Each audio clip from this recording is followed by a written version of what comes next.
Okay everyone, so the iOS 14 update is officially here, and if you are not prepared for that, we need to make sure that you are. So in this video, I'm gonna be breaking down a few things so that you can actually use Facebook ads and bypass everything about the iOS 14 update so that you can start tracking more correctly on how many leads you're getting, how many purchases you're getting, and really be able to use Facebook ads correctly, even around the iOS 14 update. So let's go ahead and jump right in.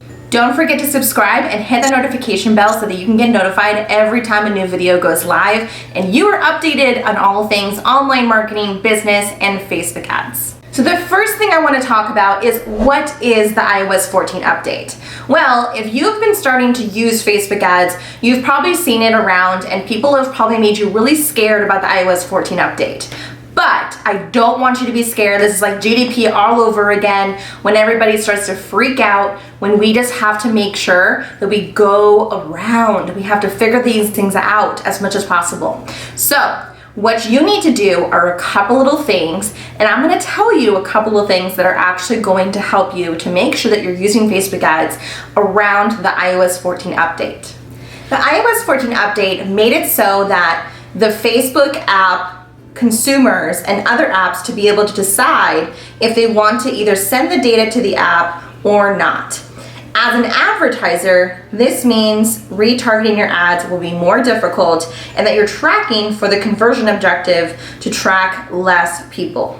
Now, if you're running ads before the iOS 14 update officially went through, then what you're gonna have to do is a couple of different things. And also, if you haven't been running ads before on Facebook, then I want you to do this next little tutorial. I want you to start working on this process so that you can make sure that you abide by the policies of this iOS 14 update before you start running ads. What you can do to verify your domain is, first things first, is to add a DNS text entry to your DNS record to confirm that you own the domain. Then you're going to upload an HTML file provided by Facebook to your web directory and confirm domain ownership in Business Manager. Add a meta tag to the head section of your domain homepage. So, in Business Manager, click on the Business Settings button and click in the upper corner. That's what we need to do first. So we're going to go down here to Business Settings. And we're going to go to, here it says go to brand safety and then domains. Perfect. And then we're going to add my domain. So that's alexandraramirez.co. Add domain. Okay. So now it's going to tell me what I need to do next. So it's going to do what it needs to do. So log to your domain register and visit the DNS records section. So let me pull up where my DNS records are. So hold on. So I am currently in my hosting. That's where you need to go. So wherever your domain is hosted, if that's GoDaddy, if that's, what is it? The Gator thingy, whatever it is, whatever you're hosting, you need to go to that hosting website. You need to go log in, and then I want you to go find where your DNS files, DNS records are, okay? So mine is actually gonna be right here. Click on the, find where your DNS records are. So it should look close to this, okay? All right, so what you wanna do is, let me go back to brand safety and then domains. Okay, so as you can see, it's gonna give you this code right here. So, and then what you wanna do is we're gonna add a text record and the hosting field is gonna be at. So I'm gonna add a row and then I'm gonna do a text record, so TXT, and then the data is going to be this. That's what it should be. But if you have GoDaddy, the host is gonna be at, okay? As you can see, it says add is the host field if it requires it. This needs to be where the data is going to be. And then it might take up to 72 hours before this actually goes through. So I'll just click Save Changes on it though. Good. And then we're kind of just waiting on it to be fully verified. Wait until your DNS configuration changes have spread across your website's domain servers. This may take up to 72 hours, and then you can click verify. So I'll click verify. I'll probably try it tonight if I can. I'll try it again tomorrow probably if I can. So I'll just click that then. So do the same thing. It shouldn't be that difficult to do it. Like I said, you're going to your hosting. So if that's GhostDaddy, GhostGator, whatever it is, this is how you do it. Next thing that we want to do is verify your business inside of the ads manager. So to do that, you need to go to business settings, go to business info, and then you're going to go to right here, business verification status. As you can see, I haven't done it yet, so I can click view details. Now, if you don't have an option here to start a verification, like I don't, then you don't need to have it done. But if you can see here that you may, it's gonna probably ask you to have a backup admin that's added. So you can add like a spouse or a really good friend of yours, someone who you really trust that you can make an admin. I would definitely recommend to do that. And then just make sure that you have that 2-factor authentication on. The next step is the aggregated event measurement. So we're going to go to your events manager, and then you'll see the option of either Pixel API or the aggregated event measurement. So we're going to click where it says configure web events. Since you have verified your domain, you're going to see your domain right there. So we're going to click edit events right here, click edit. And then on here, as you can see, I already have my purchase event located on here, and I have my booked one-on-one call, which is a custom conversion. You don't have to connect that one. But let me just show you how to create the one for the lead so you can create the same one for the purchase, okay? So we're gonna click where it says add event, choose the pixel, choose the event, lead, okay? And then you wanna click submit. Perfect. And like I said, you're only allowed 8 on one domain. Now, if you're running an ad that is actually a conversion objective, especially one for an opt-in, so if you have a challenge or some type of workshop, some type of webinar, if you have any type of opt-in where people put in their first name and their email address of some kind and they get something for free, there's actually a way to bypass the iOS 14 update, and you can actually track every single person because you're basically creating an opt-in on Facebook, which, if you really think about it, the platform of Facebook and every other platform wants to make sure that their consumers stay on the app.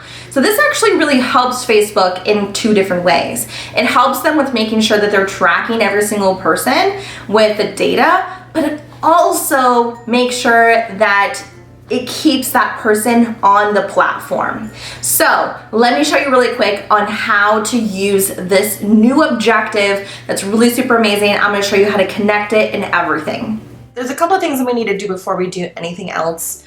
So we're gonna first you need to go to your email provider. So mine is Kajabi. And you need to make a form or whatever yours is. So like for ConvertKit, it's a form. I believe in ActiveCampaign, it might even be in a form, or you could just use a list, I think. So depending on whatever email provider that you're using, you want to set it up like that. So let's go, we're going to create a new form, all right? And then I'm just going to call this test, just so we can all see it together. And then I usually get rid of double opt-ins, so let's go ahead and save that. And then we'll just leave it as is, okay? So the next thing that we need to do is start creating the actual opt-in type of info, all the ads kind of stuff. So what you want to do is create a new campaign, and you're going to click on the lead generation objective, okay? And if you want, you can name this. I'm just going to show you this quick way of doing this. So we're just going to click continue. And then, like I said, you can go through and do everything else that needs to get done, like the campaign budget optimization, your audience, you know, all of that kind of stuff. Let's see here. You might even have to click on accepting the terms. So make sure you click on the terms right there. You say that you accepted. So do your audience in here. Make sure you change your manual placements like I normally tell you guys to do, where you only want this on Facebook newsfeed, Instagram feed, and Instagram stories. Everything else gets unchecked. And then let's go to the next thing. So now that we're here, we want to create this the way we want to create it. So this is going to be your opt-in right here. Here, let me scroll. There we go. So if I scroll down, I can change this. I can create, you're going to see where it says instant form. Click create form. And this is where you're going to put all your info. So I normally put the whatever your opt-in is going to be for, I would call it that. And then I would basically click for more volume. You want to do your intro, so you can have change your background image. You can change the headline that it says right here. So I would say something like, you know, like grab my free whatever, or you can say you know, for example, the limitless 5-day challenge, for example. And then this is gonna be where you put your subtitle right there, and then all of that. So let me go ahead and start filling this in.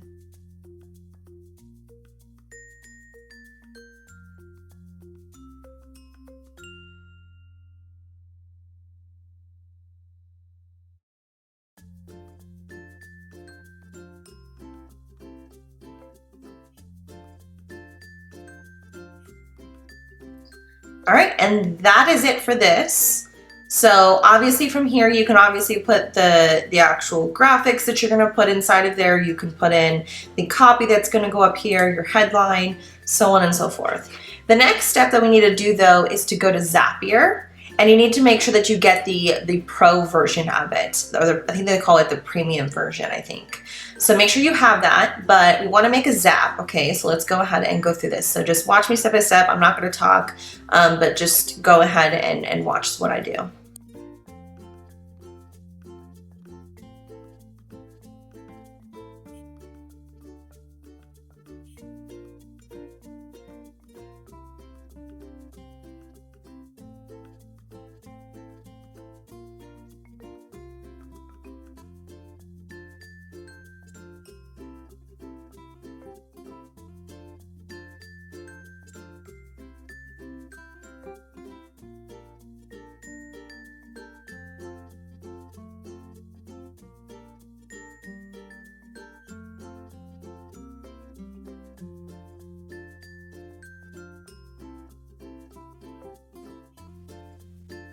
Okay, so now you are done. Sometimes what can happen is when you're setting up the action, if you don't see the name or the email inside of there as an option, you'll have to go back into here on the first part of the trigger and make sure that it tests the trigger, because or else it's not gonna go in.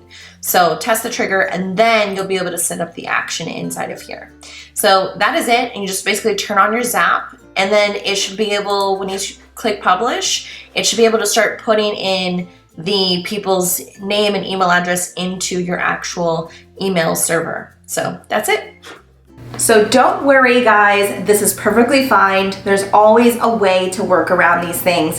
When Facebook or Apple tries to ruin things, it's perfectly fine. Don't worry about it. We will always try to find a way around it. So that is it for today's video. Don't forget to subscribe and like this video so that you can get notified every time a new video goes live, and I will see you on the next one.